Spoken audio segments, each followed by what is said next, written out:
All right, guys, in today's video, I want to share with you a driver concept and drill that I did with a recent student of mine that he had amazing instant improvements with. And it's something that I've been working on my own game with as well. If you guys have seen the driver video we did a few weeks ago, got a lot of great response to that. Learning how to freely release the club with the arms, getting the club working inside out, right? That drill, if that's like number one, this one's like 1A or 1B. Like that's my favorite driver drill. This one's like right next to it, one I've used for a long time. And what I told my student who wanted to improve their driver, and you can try this as well today, the best drivers of the golf ball get the club head as far away from them as possible on both sides of the swing without their head or upper body going with it. The best drivers of the ball get the club head as far away from them as possible on both sides without the head going with it. Now we call that a wide arc. Wide arc. We're going to show you some Rory, some great drivers of the golf ball, and I really want you to hone in on where the club head is relative to their torso at about this hip high, hands hip high in the backswing and hands hip high on the way through. And getting that wide arc does a couple things for us. We know with driver, like we talked about in that last video, we want the club head to approach the ball from low and slightly inside. To hit the ball in the middle of the face, hit it high, far, straight, consistently solid. We want a really shallow delivery. Getting the club head from high and outside into the ball is not good for anything. Low and inside is good for basically everything. Now, I was working with my student. I want you to think about this as well. Doesn't it serve to reason if I want the club head into the ball from low and inside, that I would have that working through this hip high, and especially to start the swing, on a wider angle. Imagine if I did the opposite. Again, I'm going to guide you through how to do that in a moment. But imagine I got real narrow and I was looking like this. Now, this is a crazy example. See, the club head's way up high. My hands have gone nowhere. I'm going to come into the ball from very steep from there. Short, inconsistent, poor contact, maybe missed to the right. That might be you. But if I can start to learn how to get this arc wide on both sides, on the way back to start, on the way through for the first half, okay, before I release it up, that gives me the best chance of success. Now, in order to have this wide arc, I told my student, I'm going to tell you, there's really two key variables we must do, and it starts with the shoulder motion. For me to get the club head as far away from me as possible in the backswing, I have to use my lead shoulder to transport it back there.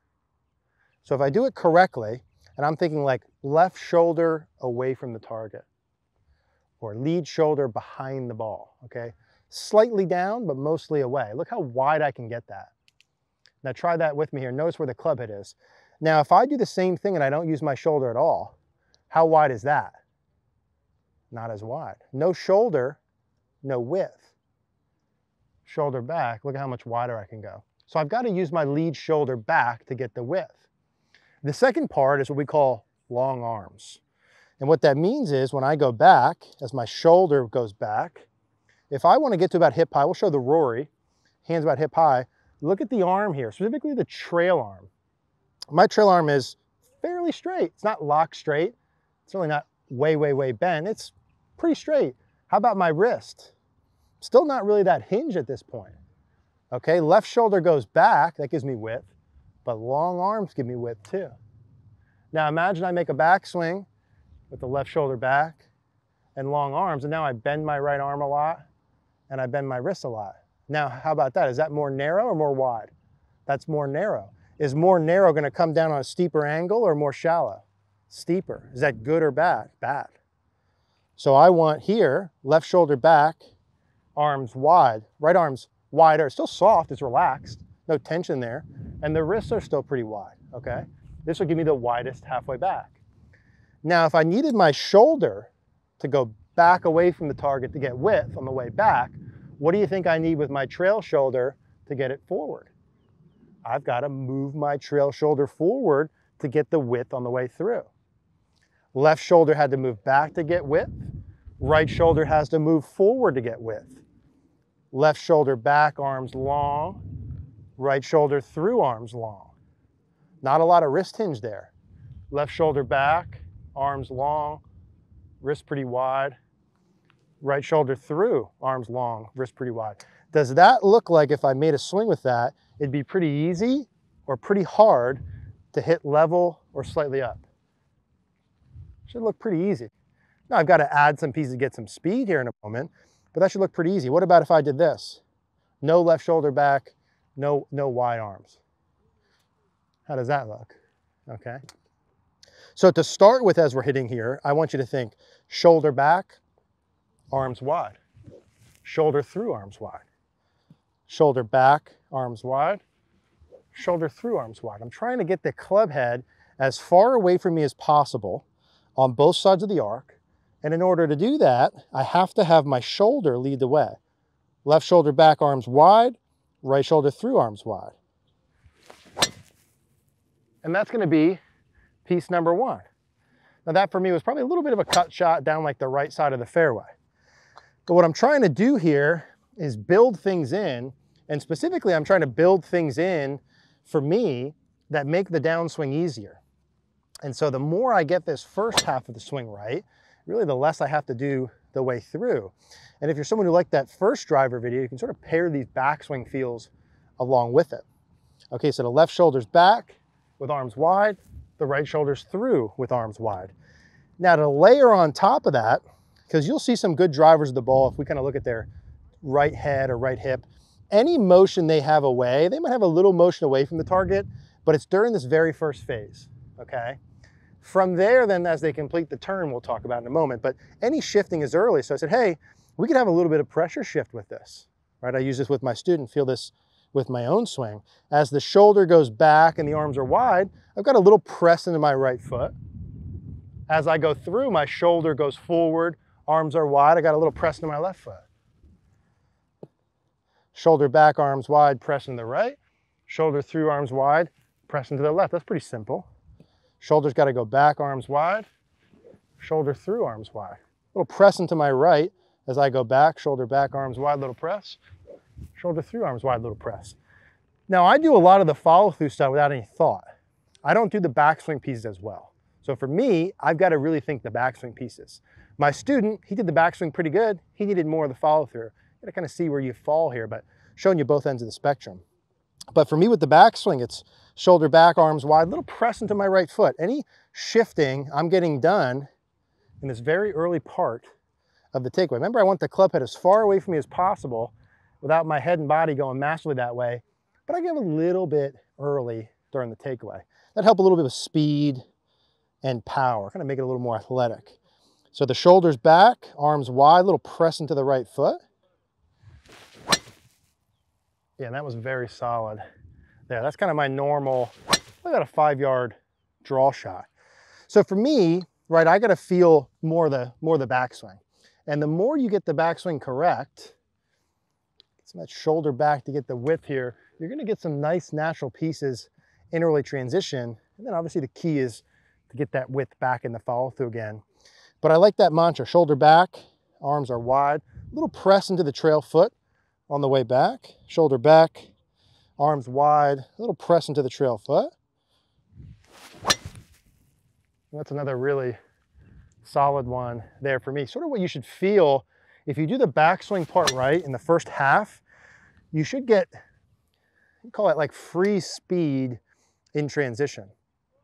So you can put some intention on the first part of your swing and not have to think as much on the way down and through. Or, like I said, if you're someone who did this other video and now you're getting through the ball really well, but you want a little bit more distance to it, you can add this early in the backswing.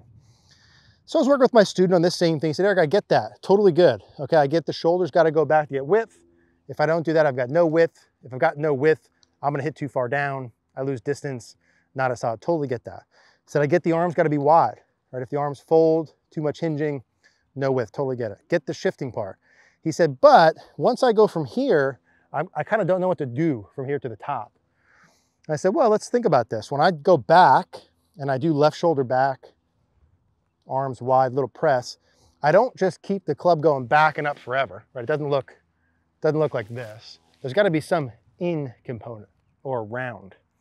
So really what you'll see, Roy's a great example of this, is the club will be nicely in front early. Left shoulder's back, good width, little pressure shift. And from about this hands hip high, what we're gonna do is complete the turn and get our depth. And when I think complete the turn and get our depth, kind of just looking for the hands to be somewhere just behind the right shoulder. We can show Rory, with a pretty full 90-degree shoulder turn. So I'm doing this first motion, pressing into the right, shoulders back, arms are wide. Once I'm getting my hands about hip high, I'm gonna finish the turn and the depth, and then just let it go. If I'm thinking about two things on the way back, I gotta kind of just let it go on the way down, right?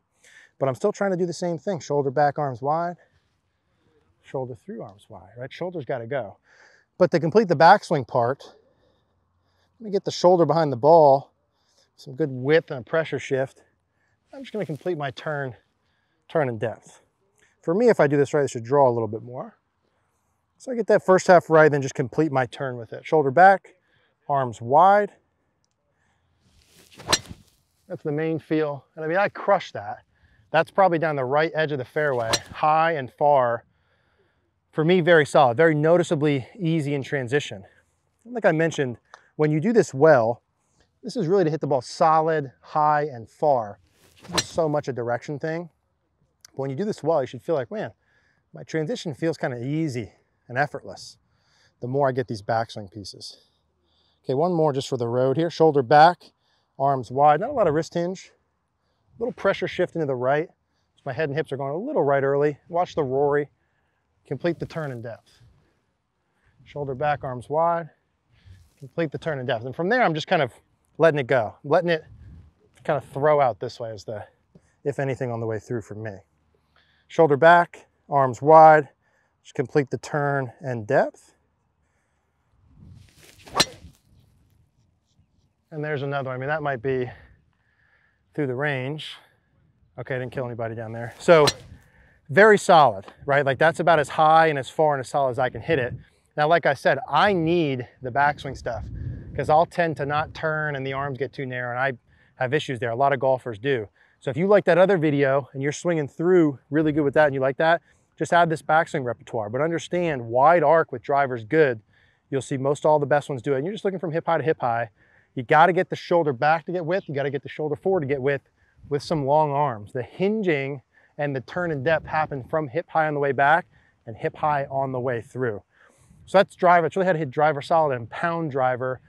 I would say take these pieces and try them and work on them, but find a great coach. Find a great coach near you. Come see me in person. Go to cogornogolf.com, send your swings in, work with someone online. Do something just to help you identify the priorities. These videos are designed to help you all get better, but that takes it to a whole nother level. I would love to be your coach, but any coaching would make me happy. Any questions always, just leave a comment down below.